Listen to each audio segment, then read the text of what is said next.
Aitäh kõigile! President Kostin ja kantsler Felvel, austatud õppejõud ja kõik Liberty ülikooli tudengid, tere hommikust ja suur tänu, et mind sellele olulisele kogunemisele vastu võtsite. Täna juudi lihavõtte alguses ja kristliku lihavõtte eelõhtul seisan teie ees mitte ainult iraanlasena, vaid ka tunnistajana miljonite oma kaasmaalaste nimel, kelle hääled on vaigistatud, kelle nimesid te võib-olla kunagi ei kuule, kuid kelle julgus kujundab minu maa tulevikku. Täna tulen teie ette vaigistatud rahva häälekandjana, rahva, kellel pole võimalust siin isiklikult kohal olla. Rahvas, kelle riik oli 33 päeva täielikult ülejäänud maailmast isoleeritud, täiesti ilma internetita, ilma igasuguse ühenduseta ja ilma hääleta. Lubage mul alustada just sellest. Tervelt 33 pikka päeva järjest elasid iraanlased sügavas pimeduses. Nad jäid ilma sõnumitest, sotsiaalmeediast ja igasugusest võimalusest näidata maailmale, mida nendega tol hetkel tehti. Ilma võimaluseta oma peredele teada anda, et nad on elus. Mõelge sellele, see ei ole 33 minutit ega isegi 33 tundi, vaid 33 päeva. Mõelge. Kui paljud teist suudaksid olla 33 minutit ilma mobiiltelefonita? Ilma, et te kontrolliksite sõnumit, teadet või pealkirja. Nüüd kujutage ette 33 päeva, mitte valikuna, vaid vangistusena, eks? Terve rahvas, üle 90 miljoni inimese täielikult vaigistatud, sest on liiga palju tõdesid, mida varjata. See vaikus ei ole juhuslik. See on autoritaarse režiimi heli, mis püüab tappa revolutsiooni pimeduse keskel. Me räägime selles maailmas sageli ebaõiglusest. Teie õpetajad ja vaimulikud kohustavad teid selle vastu võitlema, kuid see, mis toimub Iraanis, nõuab tugevamat sõna – kurjus. Kuidas muidu nimetada süsteemi, mis tapab omaenda lapsi? Kuidas muidu nimetada režiimi, mis peab sõda nii välisvaenlaste kui ka omaenda rahva vastu? Viimastel aastatel on 10 000 iraanlased hukkunud järjestikustes repressioonilainetes. Ainult sel aastal, vähem kui 2 kuud tagasi, 8.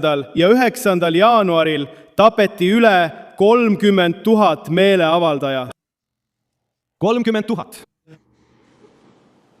Kas saaksid mulle öelda mõne nende nime?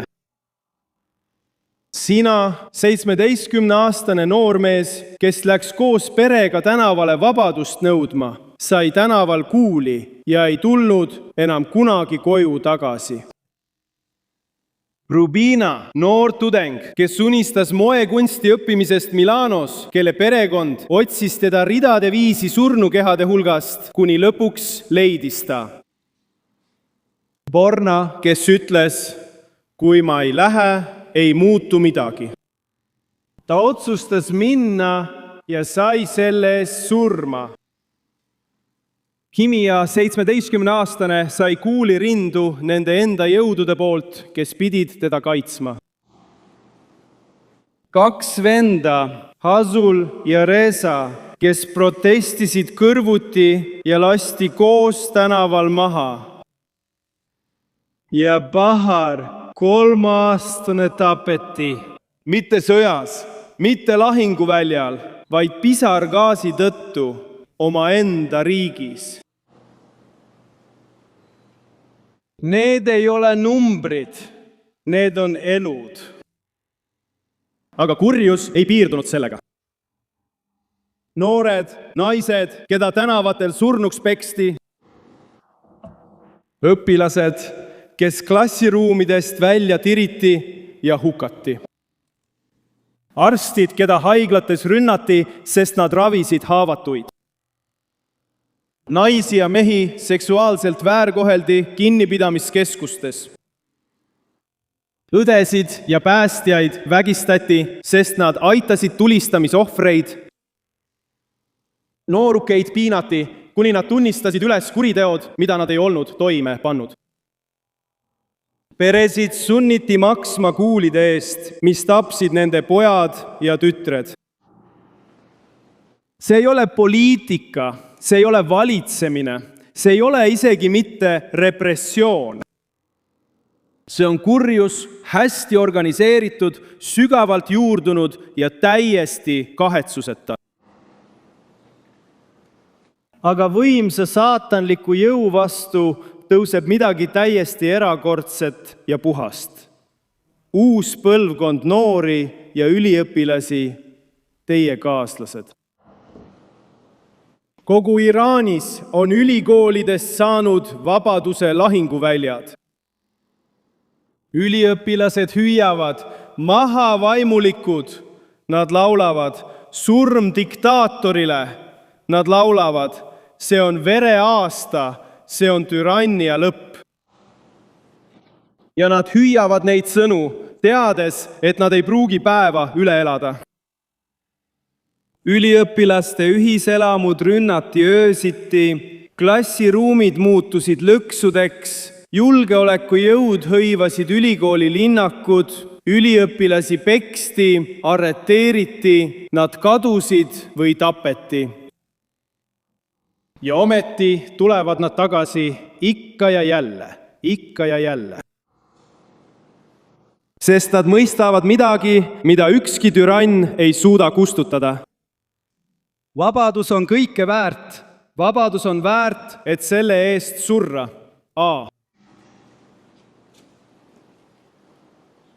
Te olete Liberty ülikooli tudengid, te elate vabaduses.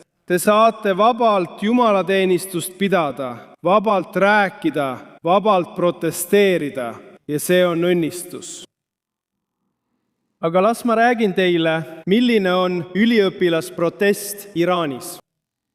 Seal ei ole turvatsoone, ei ole administraatoreid, kellega läbi rääkida, ei ole teist võimalust, on nuiad, on kuulid, on vanglabussid ootamas, otse sinu klassiruumi ukse taga.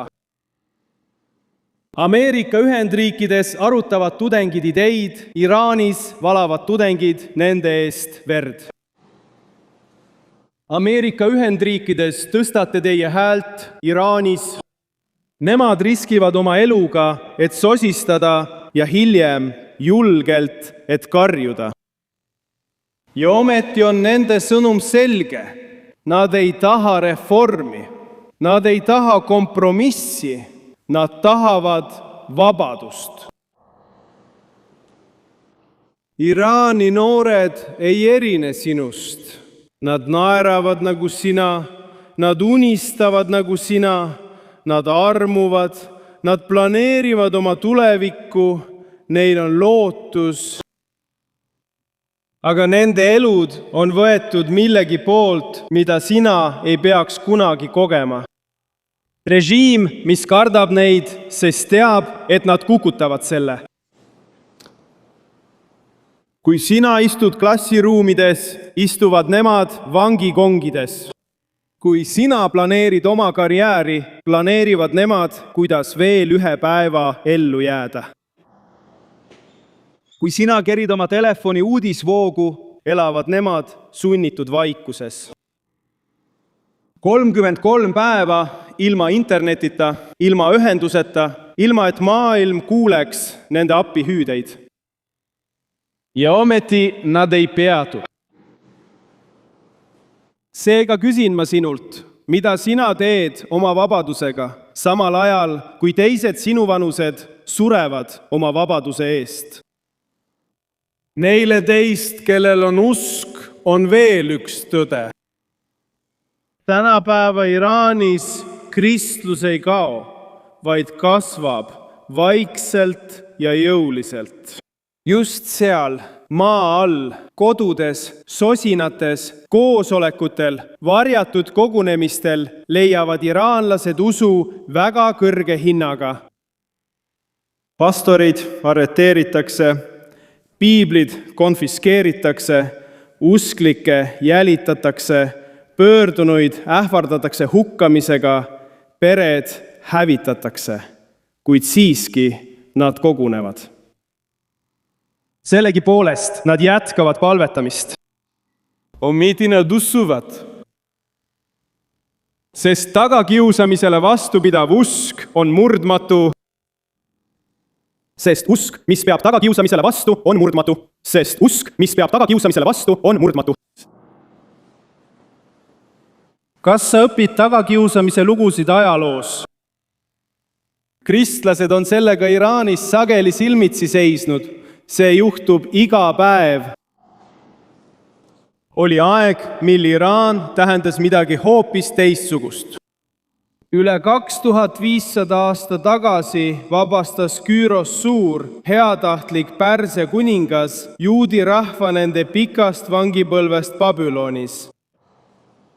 Eli heatahtlik kuningas austas rahvast, nende õigusi ja usku. Teda meenutatakse pühakirjades mitte türanni, vaid vabastajana. See on Iraani tõeline pärand, sallivuse rahvas, väärikuse rahvas, rahvas, kes kunagi seisis kindlalt vabaduse kõrval. Režiim, mis täna Iraani valitseb, on selle suure pärandi reetnud. See ei esinda tõeliselt Iraani rahvast, ta kardab neid ja langeb nende tõttu. Iraani rahvas teeb oma osa, nad riskivad kõigega, nad juhivad seda võitlust, kuid nad ei saa. Ja ta ei tohiks tõesti üksi jääda. Ameerika peab olema selge, kurjusega ei saa läbi rääkida. Pole võimalik reformida süsteemi, mis on üles ehitatud jõhkrusele. Jääb ainult üks tee edasi, selle režiimi lõplik lõpetamine. Kogu selle rahva ja selle riigi juhtide poole. Te ei tohi kõhelda ega kunagi taanduda. Ärge legitimeerige neid, kes tapavad oma enda rahvast. Hoidke kurssi. Viige töö lõpule, seiske kindlalt Iraani rahva, mitte nende rõhujate kõrval. Sest kui Ameerika võtab selge moraalse seisukoha, annab ta jõudu neile, kes võitlevad varjudes. Aga teile, tudengid, ütlen ma seda. Te peate täna midagi tundma. Mitte ükskõiksust, mitte kaugust, vaid õiglast pahameelt selle üle, mida tehakse. Ja samal ajal õiglast armastust nende vastu, kes kannatavad. Viha kurjuse vastu, armastus rõhutute vastu. See ei ole vastuoluline. See on moraalse julguse ja tugeva usu alus, mis on igal ühel teist olemas. Lase oma pahameelel sind liigutada, lase oma usul sind juhtida, lase oma häälel kõlada. Räägi nende eest, kes ei saa, seisa nende kõrval, kes on üksi, keeldudes pilku kõrvale pööramast. Ma ei ole lootust kaotanud, sest ma olen näinud oma rahva julgust. Ma olen näinud noori naisi relvade ees relvituna seismas. Ma olen näinud üliõpilasi keeldumas põlvitamast. Ma olen näinud rahvast korduvalt üles tõusmas. Selle režiimi lõpp ei ole unistus. See hetk läheneb ja kui see päev saabub, siis Iraan ei ole enam ohuks maailmale, vaid saab olema partner, sõber, rahvas, kes on uuesti sündinud täielikus vabaduses. Lubage mul sellega lõpetada. just praegu Iraanis on noori teie vanuses, kes ei saa rääkida, kes ei saa ühendust võtta, kes ei saa isegi maailmale öelda, et nad on elus. 33 päeva on nad olnud vaikima sunnitud. Nii et täna ole sina see hääl, mida nad vajavad. Kanna edasi sõnumit, mille nad jätsid, seisa nende asemel ja palveta siiralt kõigi nende eest. Ja kui ajalugu küsib, mida sa sel hetkel tegid, siis öeldagu, et sa ei jäänud vaikima. Sa tõusid üles, sa rääkisid, sa aitasid tuua vabadust rahvale, kes on oodanud liiga kaua. Aitäh! Jumal õnnistagu sind ja Jumal õnnistagu vaba Iraani.